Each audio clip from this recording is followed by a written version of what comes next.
Good morning. मैं doctor Shubhra Tiwari, सहायक आचार्य भौतिक शास्त्र, राजकीय महाविद्यालय सिरोही, राजस्थान। आज हम बीएससी सेकेंड ईयर फिजिक्स में first paper thermodynamics and statistical mechanics में जो हमारा टॉपिक चल रहा था थर्मल रेडिएशंस, उसी में आगे पढ़ेंगे। आज हम पढ़ेंगे प्लैंक्स रेडिएशन फार्मूला। सबसे पहले है प्लैंक के रेडिएशन फार्मूला में सबसे पहले है प्लैंक की अभिकल्पना। प्लैंक ने रेडिएशन फार्मूला देने के लिए माना कि कृष्णिका की दीवारों में स्थित उत्सर्जक हर्ट्जियन दौलित्र की भांति व्यवहार करते हैं।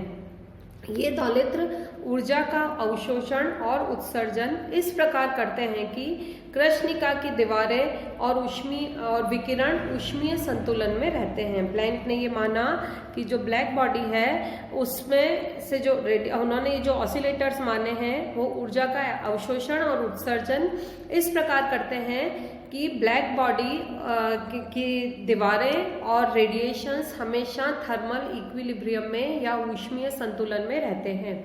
इन दौलित्रों की ऊर्जा एक न्यूनतम ऊर्जा का पूर्ण गुणज होती है और उन्होंने ये भी माना कि ये दौलित्र सतत रूप से ऊर्जा का अवशोषण और उत्सर्जन नहीं करते हैं।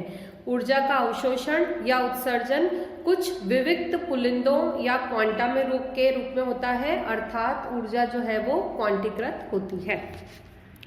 किसी दौलित्र की न्यूनतम ऊर्जा दौलित्र की आवृत्ति न्यू की समानुपाती होती है, अर्थात E0 is directly proportional to new.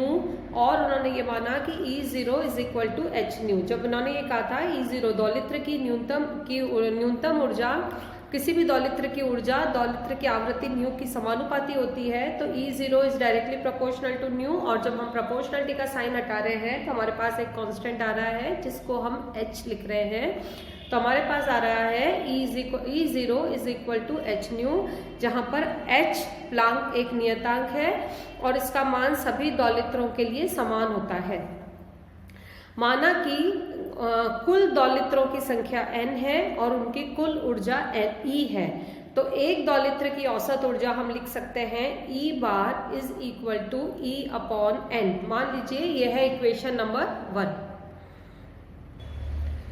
साथ ही ये भी माना कि ये सभी दौलित्र विभिन्न ऊर्जा अवस्थाओं में बटे हैं। इनमें से N0 दौलित्र ऊर्जा अवस्था 0 में होते हैं, N1 दौलित्र ऊर्जा अवस्था 1 में होते हैं, N2 दौलित्र ऊर्जा अवस्था 2 में होते हैं। तो हम ये कह सकते हैं कि विभिन्न ऊर्जा अवस्थाओं 0, 1, 2, 3 अप टू इन्फिनिटी की ऊर्जाएं क्रमशः 0, h nu, 2h nu up to infinity होती है। साथ ही बोल्ट्जमैन के नियमानुसार किसी दौलित्र के एक ऊर्जा अवस्था में पाए जाने की प्रायिकता e⁻⁻ e अपॉन kT होती है। ये हमने पिछले टॉपिक्स में पढ़ा है। अर्थात विभिन्न ऊर्जा अवस्थाओं में दौलित्र की संख्या हम लिख सकते हैं।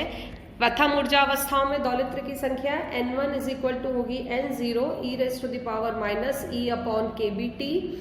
N2 is equal to N0 e⁻⁻2e upon kBT। इसी तरह से nth ऊर्जा अवस्था में दौलित्र की संख्या Nn इज इक्वल टू होगी N0 e⁻⁻ne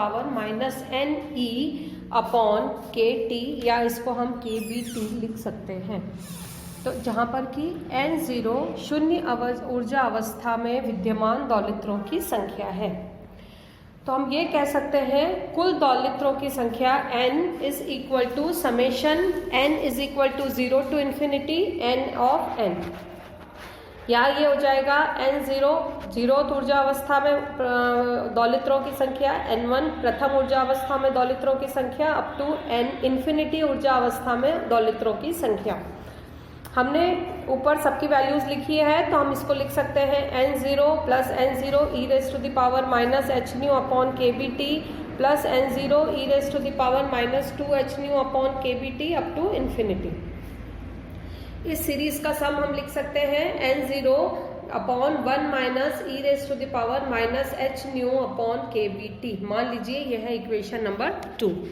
similarly total energy के लिए हम लिख सकते हैं total energy E is equal to 0th ऊर्जा अवस्था में नंबर ऑफ ऑसिलेटर्स, मतलब 0 into N0 plus E into N1 plus 2E into N2 ये हमारे पास एक इनफाइनाइट सीरीज होगी। ये हमारे पास आएगा 0 plus H nu N 0 E raise to the power minus H nu upon के T plus 2 H nu N 0 E raise to the power minus 2 H nu upon के टी, और ये हमें एक इनफाइनाइट सीरीज मिल जाएगी।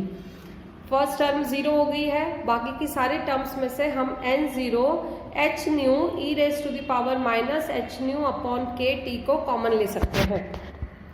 तो हमारे पास स्क्वायर ब्रैकेट में जो रिमेनिंग टर्म है वो मिलेगी 1 plus 2 e raise to the power minus H nu upon के टी प्लस ये एक इनफाइनाइट सीरीज मिलेगी। इसका सम हम लिख सकते हैं, हमें पता है 1 plus 2z plus 3z square जो इनफाइनाइट सीरीज होती है उसका सम होता है 1 अपॉन 1 माइनस z का होल स्क्वायर। तो यहाँ पर हमारे पास z की जगह है E raise to the power minus H nu upon के टी। तो हमारे पास सम आ जाएगा N 0 H nu E raise to the power minus H nu upon के T 1 minus E raise to the power minus H nu upon के T का whole square. तो अतः हमारे पास टोटल ऊर्जा आ गई और टोटल नंबर ऑफ ऑसिलेटर आ गए। तो हम एक दौलित्र की औसत ऊर्जा लिख सकते हैं। तो अतः एक दौलित्र की औसत ऊर्जा E average is equal to total energy upon total number of oscillators. Total energy हमें मिली है, अभी अभी हमने ऊपर वाले टॉपिक में ऊपर कैलकुलेट किया है, N 0 H nu E raise to the power minus H nu upon के T 1 minus E raise to the power minus H nu upon के टी का होल स्क्वायर। और टोटल नंबर ऑफ ऑसिलेटर्स हमने equation number 2 में निकाले हैं, 1 upon N है तो हम उसको उल्टा करके लिख देंगे 1 minus E raise to the power minus H nu upon के T divided by N 0। N 0 से एन 0 कैंसिल हो जाएगा, 1 minus E raise to the power minus H nu upon के टी से 1 minus E raise to the power minus H nu upon के T के whole square में से एक टर्म कैंसिल हो जाएगी। तो हमारे पास रिमेनिंग टर्म बचेगी H nu E raise to the power minus H nu upon के T divided by 1 minus E raise to the power minus H nu upon के टी।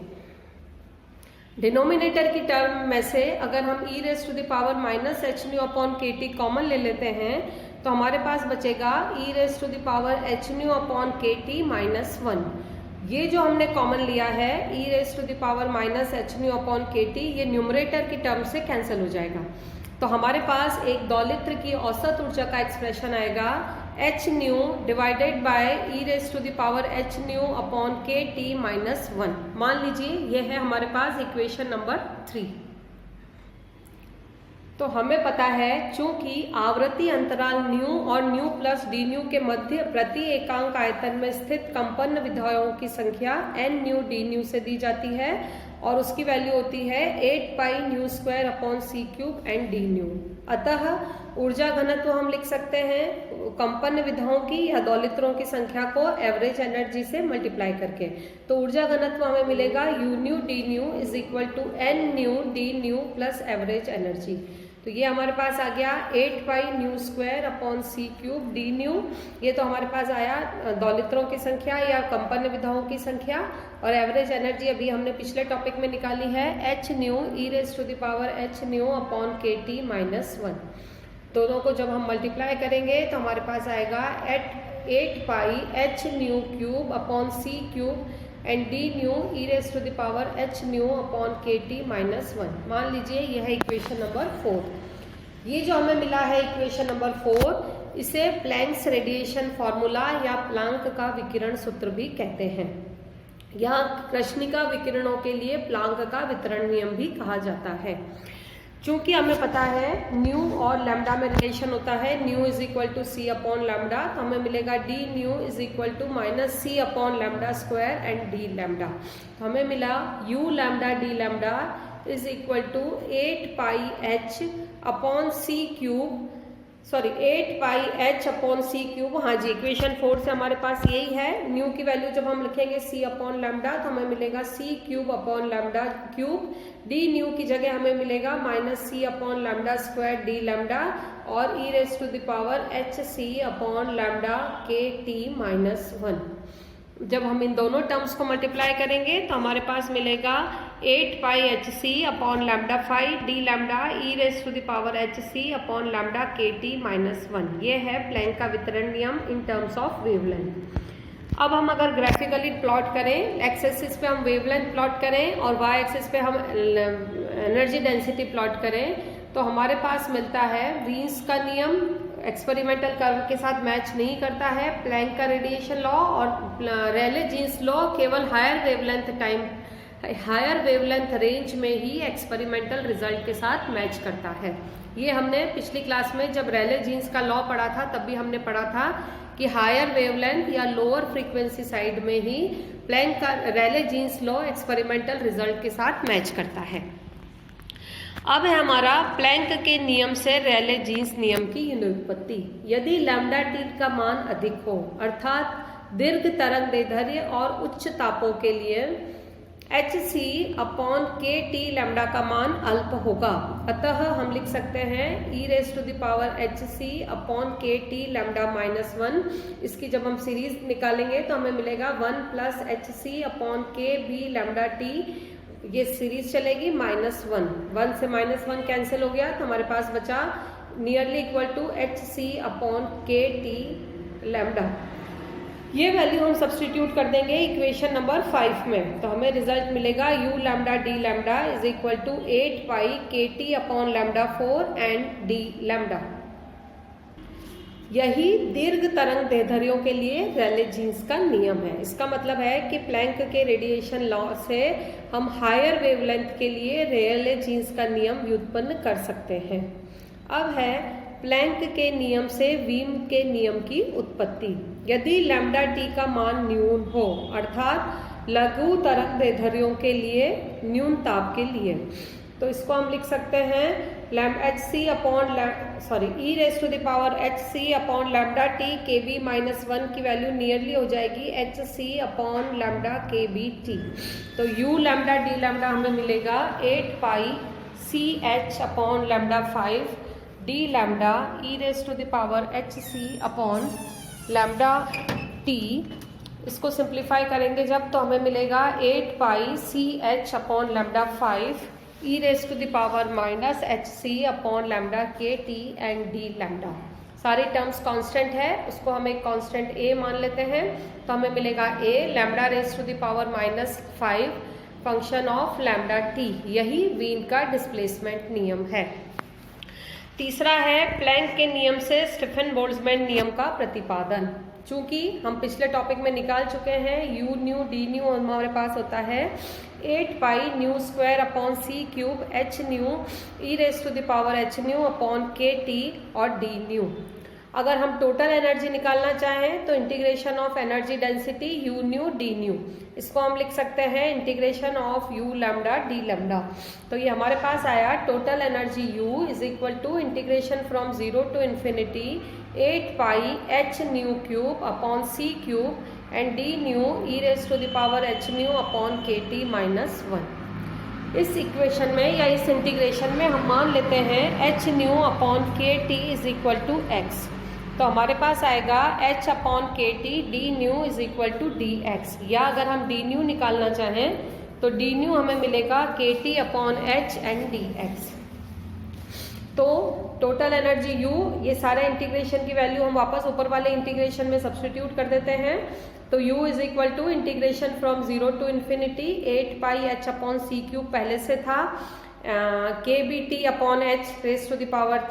h की वैल्यू हमने सब्स्टिट्यूट कर दी, ये हमारे पास आ गया x³ और हमारे पास आ गया kbt/h dx e⁻x-1। Definite integral की प्रॉपर्टीज से integration from 0 to infinity x³ e⁻x-1 की वैल्यू होती है π4/15। ये वैल्यू जब हम यहाँ सब्स्टिट्यूट करेंगे तो हमें मिला u is equal to 8 pi kb4t4c³ h³ and π4/15। साथ ही साथ E इज इक्वल टू होता है, हम पहले निकाल चुके हैं डिफ्यूज रेडिएशन के केस में E is equal to c/4 and u।